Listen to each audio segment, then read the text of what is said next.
Tugas ada beberapa tab, yaitu saat ini sudah lewat dan draft. Kita langsung saja coba membuat tugas. Yang pertama ada 4 tipe: bank soal dari ruang belajar, latihan topik dari ruang belajar, lalu buat soal esai, dan buat soal pilihan ganda. Berarti kalau bank soal dari ruang belajar, saya coba bikin, saya coba tambahkan. Oh, saya harus memilih kelas terlebih dahulu. Kelas 10 IPA, kategori revisi mata pelajaran bahasa Indonesia, saya pilih UTS.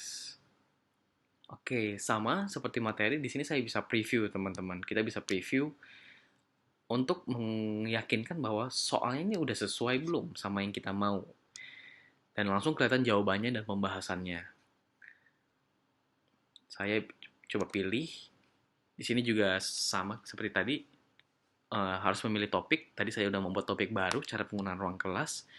Judulnya mungkin juga tugas, tutorial, penggunaan tugas, penggunaan tugas ruang kelas.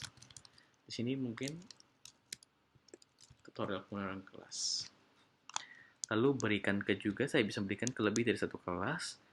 Oh, bedanya dengan materi, di tugas itu bisa memberikan batas kumpul atau deadline ternyata, teman-teman. Di sini saya coba tanggal 31 Desember 2020.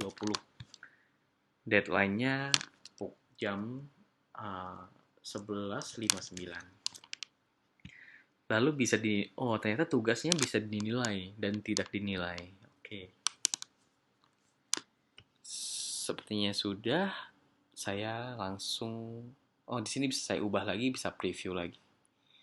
Ya, saya bisa langsung bagikan. Saya bagikan. Ya, tugas berhasil dibuat. Di sini bisa langsung dilihat ya, teman-teman. Mengumpulkan, berarti kalau ternyata sudah ada 5 murid, berarti ini harusnya ada angka 5 murid. Lalu batas pengumpulan juga kelihatan di sini. Dan sama, ada fitur komentar juga. Oh, ternyata jika saya menekan kart di sini, saya akan masuk ke detail dari tugas tersebut. Di sini saya bisa lihat komentar. Saya mau memberikan komentar, halo anak-anak.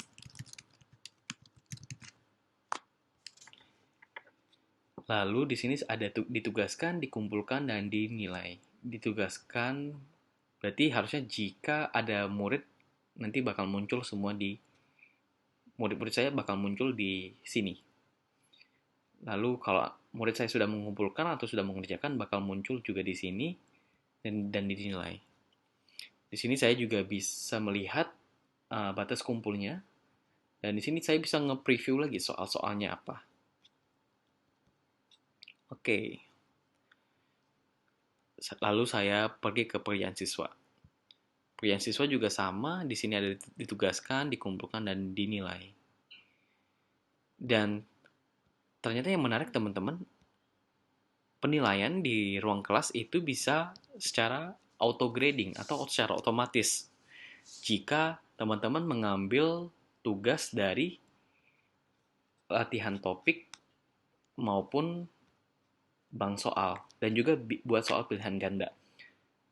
Karena di situ jawaban benar dan salahnya sudah ada. Jadi sistem akan tahu jawaban murid itu langsung salah atau benar. Tapi jangan takut. Jika ternyata nilainya tidak sesuai dengan keinginan Bapak Ibu, atau Bapak Ibu atau teman-teman ingin mengubah nilai, teman-teman juga masih bisa mengubah nilai tersebut. Tadi saya sudah mengambil dari bank soal, saya mencoba latihan topik, kurang lebih sama, saya harus mengambil dari ruang belajar, teman-teman. Lalu buat soal esai, saya tertarik buat soal esai. Oke, saya buat soal. Wow, wow, ini lengkap sekali, teman-teman. Jadi seperti contoh, soal 1, saya coba bagaimana cara penggunaan ruang kelas. Di sini saya mau bisa mengubah-ubah sedikit. Saya membuat ini lebih tebal. Saya juga bisa mengubah ukurannya. Saya juga ternyata bisa menaruh gambar, teman-teman. Oke. Lalu saya mencoba dapat URL, saya coba masukin. Wow, ternyata bisa masukin gambar. Oke, di sini pembahasan ruang kelas terbaik. Simpan. Lalu coba saya bikin soal lagi. Saya mau bikin tabel. Step penggunaan ruang kelas.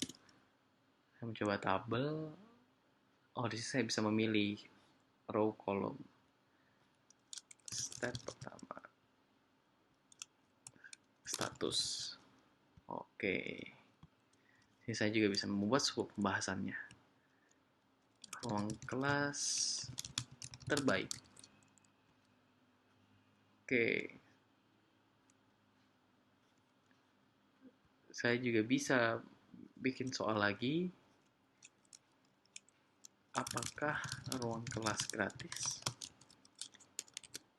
Iya. Oke. Nampaknya tidak ada maksimum ya teman-teman dalam pembuatan esai sendiri. Jadi ini sangat memudahkan teman-teman banget untuk membuat satu tugas dengan tipe esai. Dan di sini banyak banget pilihan atau settingan yang dimana teman-teman bisa pakai nih untuk lebih menekankan soal-soal yang teman-teman inginkan. Oke, lalu sama cara penggunaan ruang kelas, judul, tipe esai, cara penggunaan ruang kelas.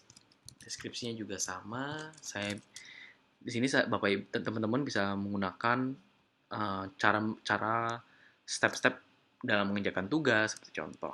Ini berikan ke saya kali ini mau mencoba tidak ada deadline dan tidak dinilai. Terus saya bagikan. Oke, berhasil tugas yang kedua.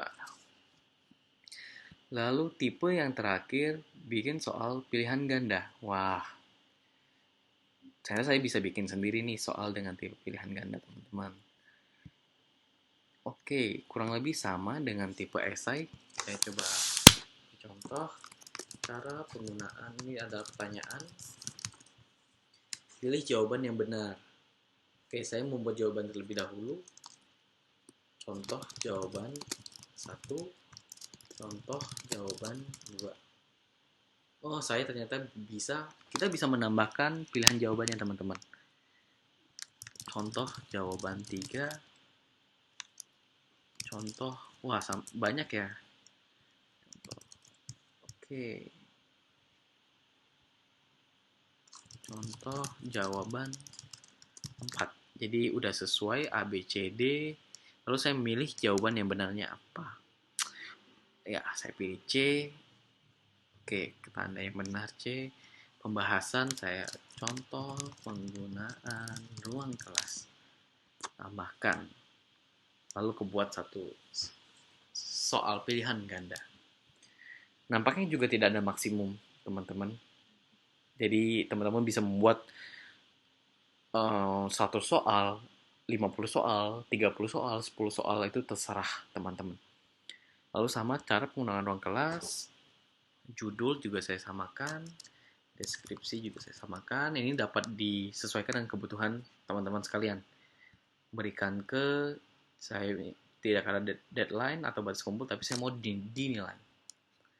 Lalu saya bagikan. Oke, kebuat lagi. Untuk yang tidak ada batas kumpul berarti tidak ada info batas kumpul, teman-teman. Lalu jika ada murid yang sudah mengerjakan, otomatis akan menambah info di sini. Jadi teman-teman atau Bapak Ibu sekalian gampang banget untuk memonitor tugas tersebut sudah dikerjakan oleh berapa murid. Dan untuk masuk ke spesifiknya nanti bakal muncul di sini. Murid A sudah mengerjakan atau tidak, murid B sudah mengerjakan atau tidak. Mungkin sampai sini saja penjelasan saya tentang ruang kelas. Sekian dan terima kasih.